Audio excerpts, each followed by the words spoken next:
The sun hung low over the village of Yumadim, casting long shadows across the dusty red earth. The market square bustled with its usual symphony of voices, clinking wares, and distant laughter. Among the crowd, a man named Obina moved with a quiet urgency. His figure was lean, his face shadowed by a broad straw hat. But what caught everyone's eyes wasn't his presence, it was the tiny baby, no more than a few months old, tied securely to his right leg with a bright, colorful Ankara wrapper. The people whispered as he passed. "Is he mad?" Mama Chidinma asked no one in particular, clutching her basket of bitter leaf closer to her chest. "Maybe the baby is sick," suggested Nkam, the palm wine tapper, peering over a pile of yams. Obina didn't stop to answer. His strides were long but careful, each step heavy with the weight of something unseen. The baby, a little girl with soft curls and deep dimples, slept soundly against his leg, her small hands occasionally brushing against the coarse fabric of his trousers. Nobody knew why he carried her that way. No one dared to ask. Obina reached the narrow path that led to the stream behind the village. His steps slowed.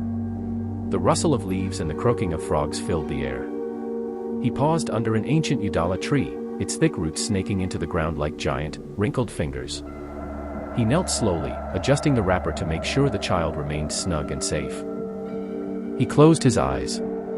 Memories, sharp as knife blades, surged forward. The night Ngozi, his wife, had gone into labor. The midwife, Mama Ibuka, had come running, shouting that the birth was wrong, that the omens were bad. Thunder roared in the sky though the night was clear. Cows had broken free from their pens. In the confusion, Ngozi had slipped away, her final cry lost to the wind. When they found her the next morning by the same Udala tree, she was gone, her hands folded over her chest, the newborn wailing at her side. They had said it was a curse. They had said the child must be left at the shrine. But Obina, silent, stubborn Obina, had wrapped the baby girl in a wrapper and tied her to his right leg, the leg that had carried him back from the city after years of wandering. He had sworn he would never let her be taken from him, not by fear, not by superstition. Now he sat there, under the same tree, his hand resting on the tiny rise and fall of her chest. He whispered something only the trees and the wind could hear. Back in the village, more people had gathered. "Where do you think he goes every day?" asked young Amara, balancing a pot of water on her head. "Maybe he is doing some ritual," said Yuzo, who had once been Obina's friend before the tragedy built walls between them. Obina rose again, his leg feeling the familiar weight of his daughter. He headed toward the old footpath, where the bush grew thick and the air smelled of damp earth and forgotten things. Still, no one knew his reason. No one dared ask him why he moved through each day with the baby bound to him like a second heartbeat. The sun dipped further, and shadows grew deeper, but Obina kept walking, the rhythm of his steps steady and sure. He would return before nightfall. He always did. And the whispers in the village would grow, but the answers would wait, hidden in the silence Obina carried like a cloak around him, and the secret tied as tightly to his soul as the little girl bound to his right leg. He would continue his journey tomorrow. At the first cockcrow, before the mist had lifted from the low fields of Yumadim, Obina was already awake. His small compound, shaded by banana trees and flanked by broken clay pots, was silent except for the soft breathing of the baby girl. Carefully, as though performing a sacred ritual, he wrapped her again with the same Ankara cloth, tying her firmly to his right leg. Her name was Amarachi, God's grace. As he stepped into the quiet morning, the wrapper swung gently against his leg, the little girl shifting but never waking. Obina's neighbors peered through cracks in their mud walls, muttering prayers under their breath. Some crossed themselves. Others spat into the dust, warding off unseen spirits. Obina heard them, but he didn't turn. His journey today was longer. He would pass the market, the old well, and then climb the hill that overlooked the village, the hill where the elders said the spirits spoke through the wind. He walked. Each step stirred the red earth, each breath carried the weight of a promise he could not break. When he reached the base of the hill, he paused, looking up at the twisting path ahead. The climb would be harder now, the baby's weight pulling at him, the wrapper tightening with every movement. Yet he began, his bare feet finding grip on the rocky soil. By the time he reached the top, the sun had risen, painting the village below in gold and crimson. Obina lowered himself onto a flat stone, cradling his head in his hands. The day Amarachi was born, the diviners had been summoned. They threw cowrie shells and bones, their eyes wide with fear. "This child is a spirit child," they had declared. "A banj. One who comes to torment parents with endless cycles of birth and death. A curse," they said, sent to test him. The elders had demanded he return the child to the forest spirits, to leave her at the shrine, to forget. But how could he forget the way Amarachi's tiny fingers curled around his own? The way her eyes, dark and bright, had searched for him as though she already knew him. Obinna had defied them. And so he tied her to his leg, because the spirit world, it was said, could not steal what was bound to the living by blood and flesh. It was not madness. It was love. A desperate, stubborn love. As he sat there, the wind stirring the dust at his feet, Obinna spoke aloud. "You will live, my daughter. Even if they call you a curse. Even if the gods themselves frown. You will live." Below, the village women began gathering firewood. Children herded goats. Life moved on, indifferent to the struggle of one man against the unseen. Suddenly, from the corner of his eye, Obinna saw a figure approaching, the first in many months to dare come near him since the tragedy. It was Chisholm, the young daughter of the herbalist, carrying a small bundle in her hands. She stopped a few feet away, her eyes wide but not afraid. From the bundle, she pulled a carved wooden amulet and a small bottle filled with something green and thick. "My father said, maybe it will help," she said, her voice shaking but firm. Obinna looked at the girl, then at the offering. He said nothing, only nodded, his throat too tight for words. Chisholm placed the gifts on the ground and ran back down the hill without looking back. Obinna picked up the amulet, feeling its smooth weight in his hand. He tied it around Amarachi's tiny wrist. The baby stirred, yawned, and then drifted back into sleep. For the first time in a long while, Obinna allowed himself a small smile. The road ahead was still long, filled with suspicion and fear, but maybe, just maybe, there was still room in Umadim for a man who loved too fiercely, and for a child whom the gods themselves might come to bless. As the sun climbed higher, Obinna rose, the baby secure against his leg, and began the long walk back to the village. He did not walk like a man burdened. He walked like a man carrying the future.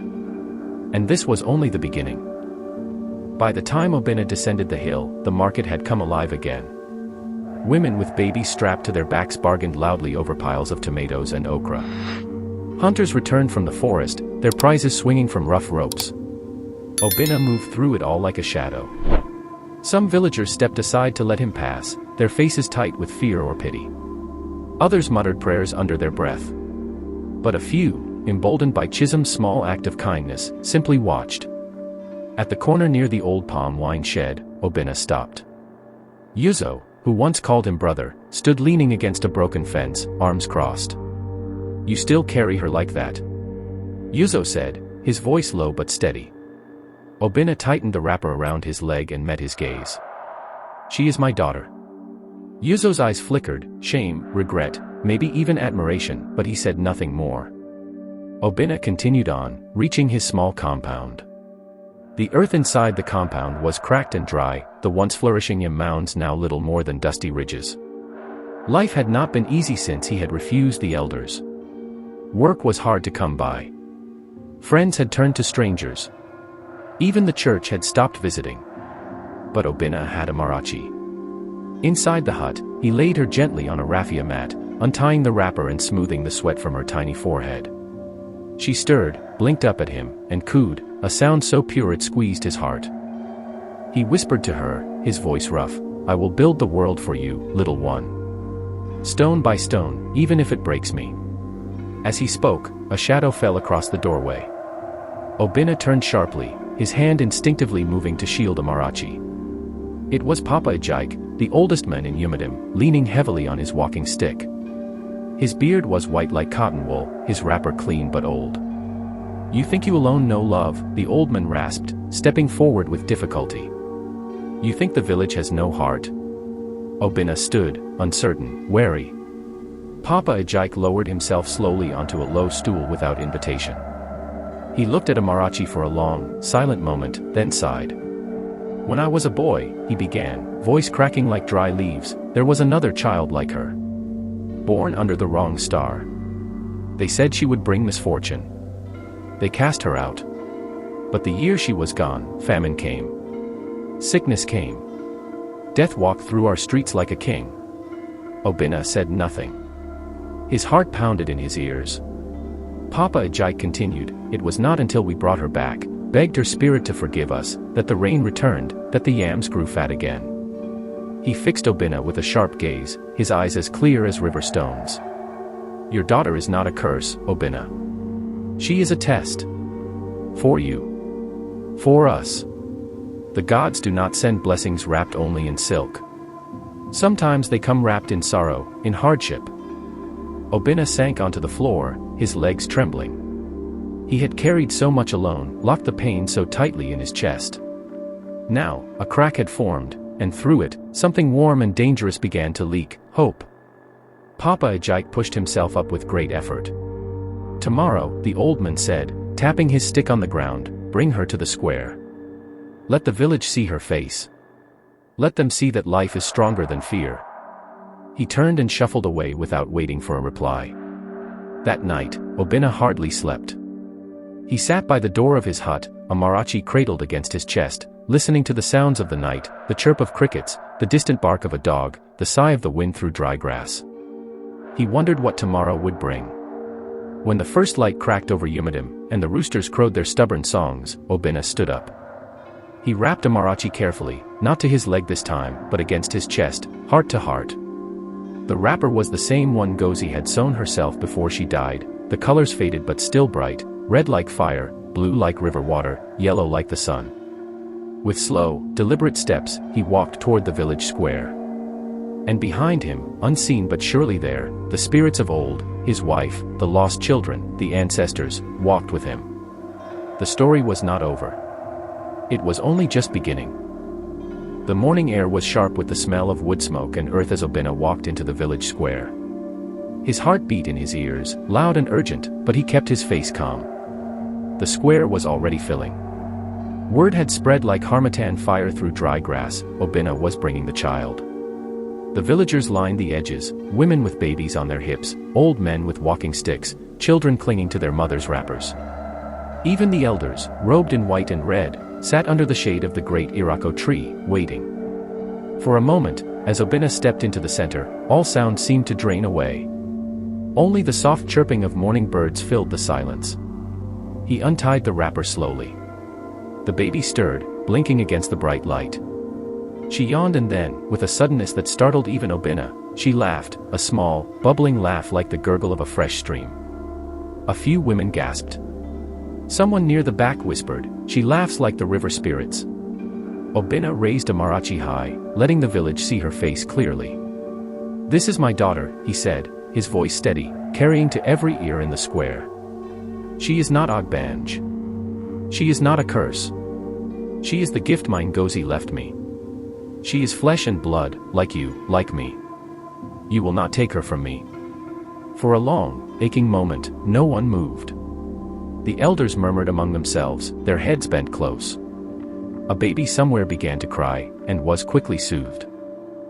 Then, Papa Ajay stood with the slow dignity of the very old. He walked forward, leaning heavily on his stick. The crowd parted for him like dry grass before a brush of wind. He came to Obinna and Amarachi, peered into the baby's curious eyes. Amarachi reached out, her tiny hand gripping one of the old man's fingers tightly. Papa Ajay smiled, a slow, crinkled smile that spread across his weathered face. "This child," he said, his voice as deep as a drum, "is not to be feared. She is to be cherished. Let it be known that from this day, Amarachi, daughter of Obinna, is under the protection of Yumadim." He raised his hand high over the child's head, and one by one, the villagers fell to their knees, bowing their heads. The murmuring rose like a tide, "Bless the child. Bless the child." Tears blurred Obinna's vision. He bowed his head over his daughter, pressing his forehead gently to hers. Later that day, women brought gifts to Obinna's compound: wrappers, pots of palm oil, mats, and bundles of yam. Men came offering goats and chickens. Chisholm and her father, the herbalist, arrived with fresh herbs and new charms to protect Amarachi from sickness. Children came to play outside his hut, their laughter like a balm on old wounds.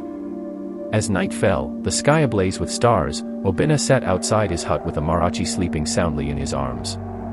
The air smelled of roasting maize and wet earth. He looked up at the stars and whispered, "Ngozi, we are safe."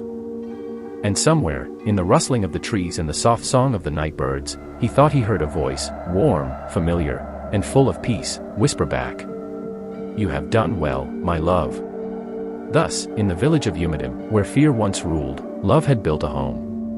And the man who had once walked alone with a child tied to his leg now walked proudly, with his daughter in his arms and his people behind him. The story ended not with sorrow, but with the beginning of a new life. A life full of hope. We have gotten to the end of this story. Kindly like and subscribe and comment your opinion on this.